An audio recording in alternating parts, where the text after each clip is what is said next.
大家好，欢迎大家来到原来如此。我们今天接续上一期的主题，基督教为何歧视女人？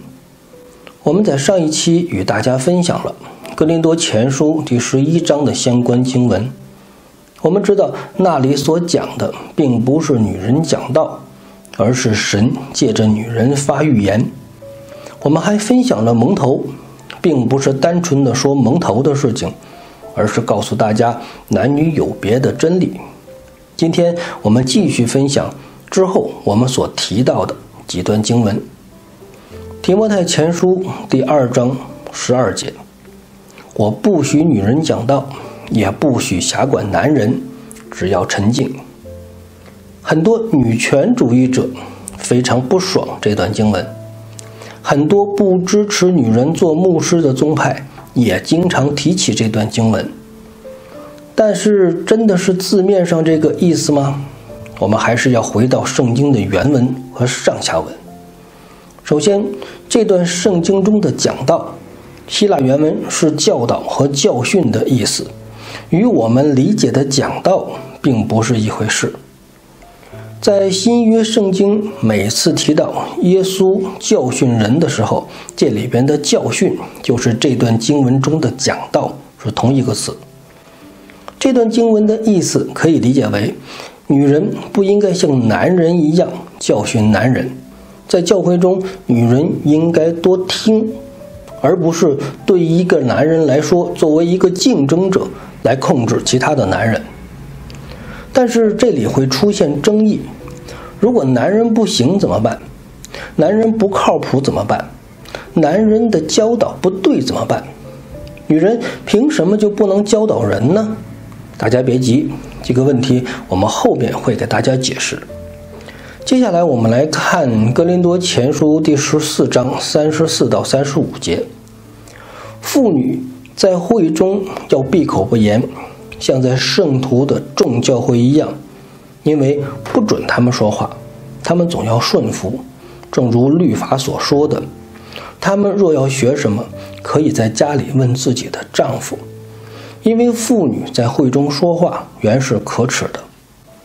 似乎这是同样的一个问题，女人在教会中说话都不行。这段话不需要考察原文，这里的意思已经非常明白了。随便什么牧师大咖来解释这段经文，我觉得无非就是强调女人要顺服男人，而这个顺服的确是非常难以解释完全的。男人做什么决定都要顺服吗？男人做的不对也要顺服吗？丈夫如果不属灵，也不追求，什么也不懂，女人回家问了，不是也没有答案吗？然后女人在教会中说话竟然是可耻的，这简直是没有办法让人理解。今天的教会肯定不是这样的，难道圣经过时了吗？难道我们就可以从此否定圣经无误论了吗？这个时候我们一定要换一个角度来看问题。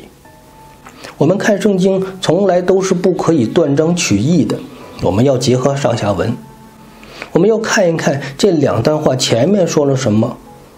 之前提到的提摩太前书第2章第12节的前面提到了很多关于女人的穿着打扮、发型、首饰的问题。保罗提倡端庄得体的穿着，反对时髦夸张的打扮。如果你通读这一段的话，提摩太前书第2章第8节的前面教导提摩太如何祷告代求，怎么教导教会，后面再说怎么选拔教会的监督，中间莫名其妙的就说了一段女人的事情。我们再来看一看哥林多前书第14章34节前面的内容，前面都在讲方言和预言的事情，后面再说耶稣基督复活的事情，中间就突然的提出了女人不能说话。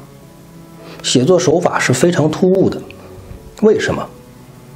在前后文都接不上的情况下，突然会提到女人的事情，这不是很奇怪吗？但是从这些圣经经文中，我们可以明确的是，使徒保罗在这里一定是在批评女人，而且不留情面，说得非常严厉的话，这是无可厚非的。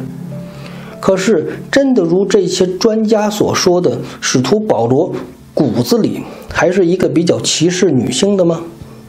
但是当我们看到圣经中的其他经文，保罗对待女性的态度并不是这样的呀。罗马书第16章第3节，问百基拉和雅居拉安，他们在基督耶稣里与我同工。百基拉和雅居拉是一对夫妻，也被一些圣经专家称为最早的神学院教授。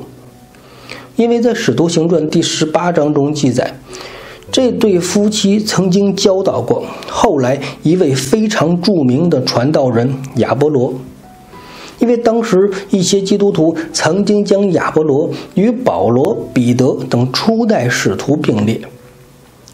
在罗马书中，保罗称他们是自己的同工，并且写名字的时候还将百基拉的名字放在前面。百基拉是妻子，雅居拉是丈夫。罗马书第16章第1节，我对你们推荐我的姊妹菲比，她是坚革里教会中的女执事。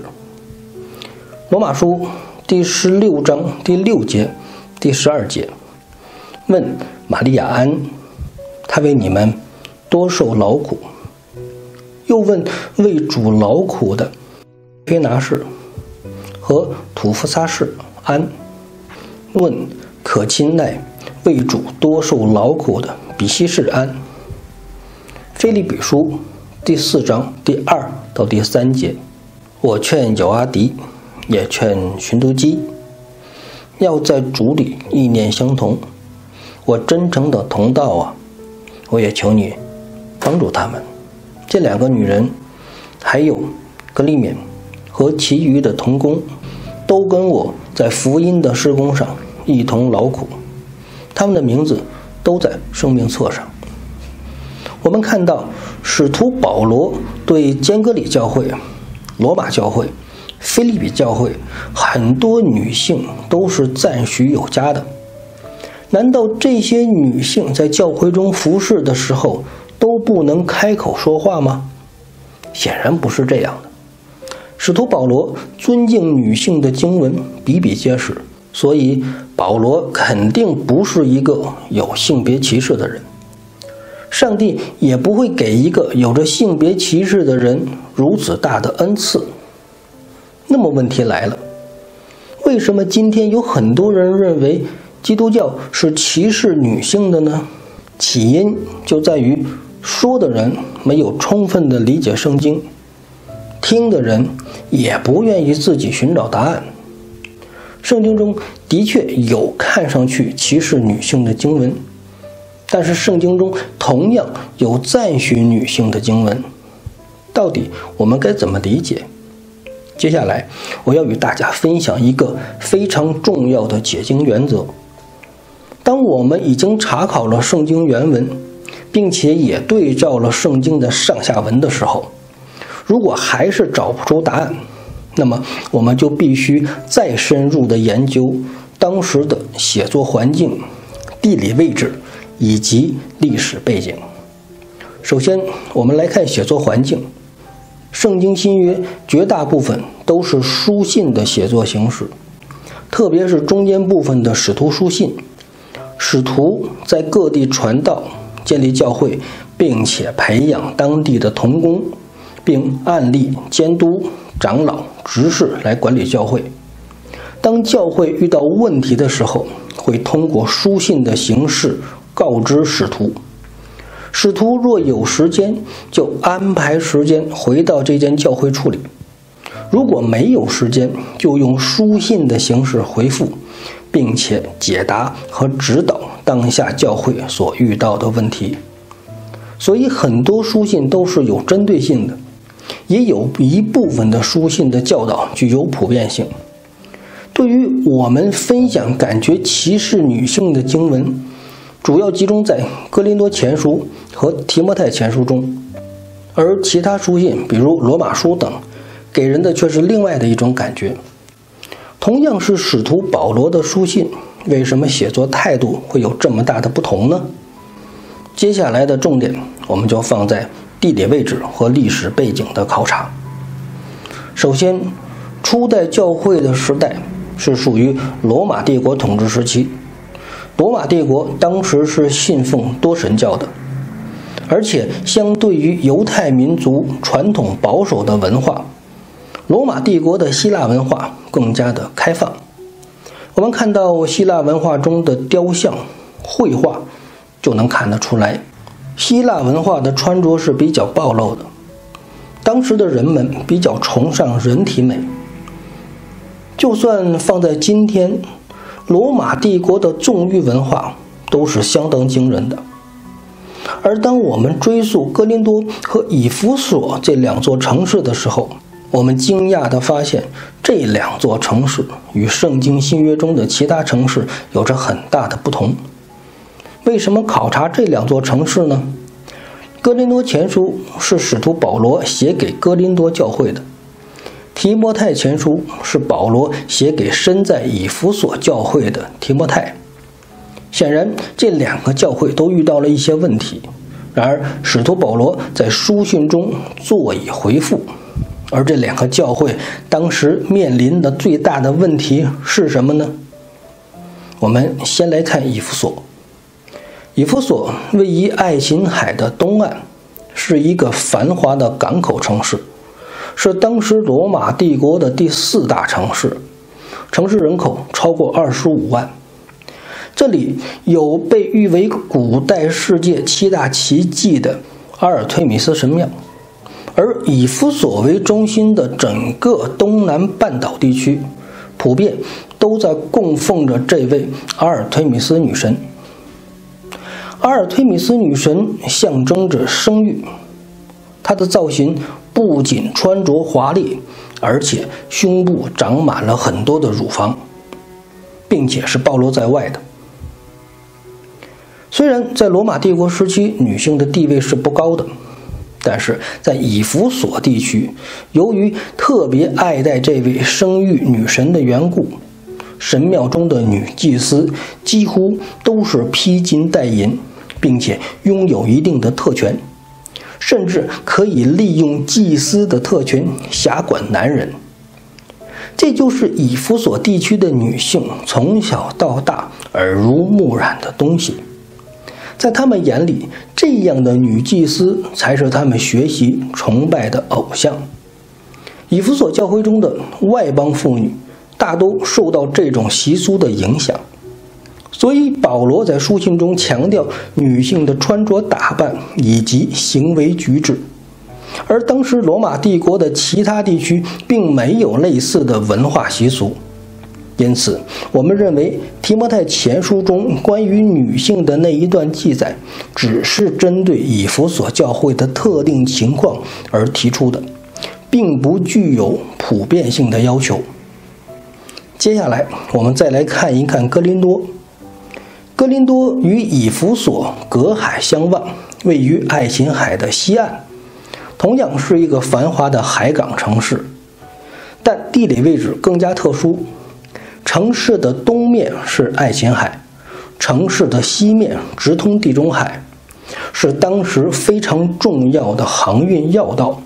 由于当时的造船技术有限，抵御危险海况的能力是比较弱的。如果采取绕行斯巴达半岛的话，不仅浪费时间，而且有遭遇风浪沉船的危险。所以当时的航运采用的办法是，货物由哥林多一侧的码头卸货，通过马车运抵哥林多另一侧的码头，再装上另一艘船。哥林多就成为了一个天然的中转站。当时哥林多的常住人口虽然只有约9万人，但这里却有着数量庞大的流动人口，比如商人、船老板、搬运工、海员等等。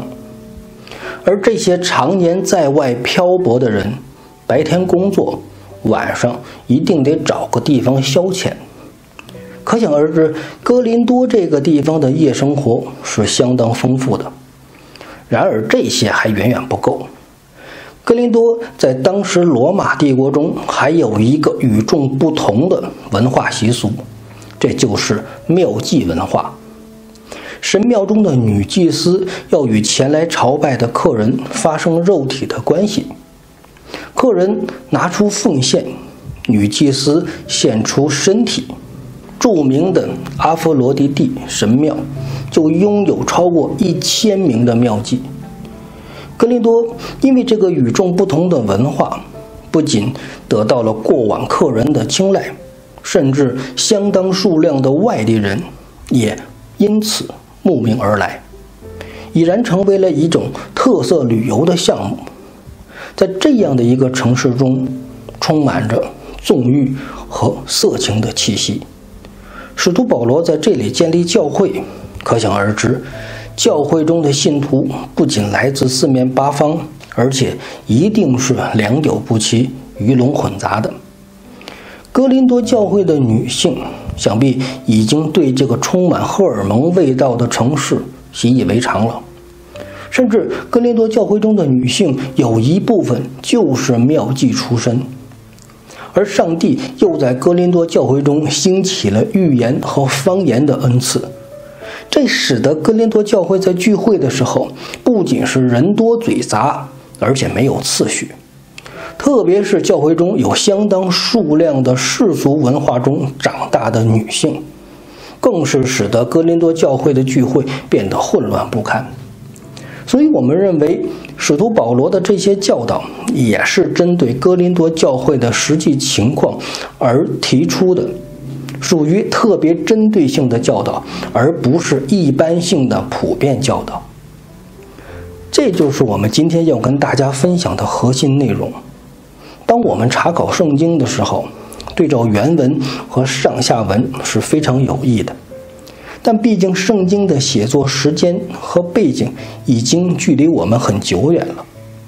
为了能够更深刻地理解圣经，特别是一些难解的经文，了解必要的人文、地理和历史信息，才能让我们更多地明白圣经启示给我们的真理。这个话题我们就先分享到这里，虽然还有一些内容没有来得及说，我们再找机会分享吧。谢谢您的收看，我们下次见。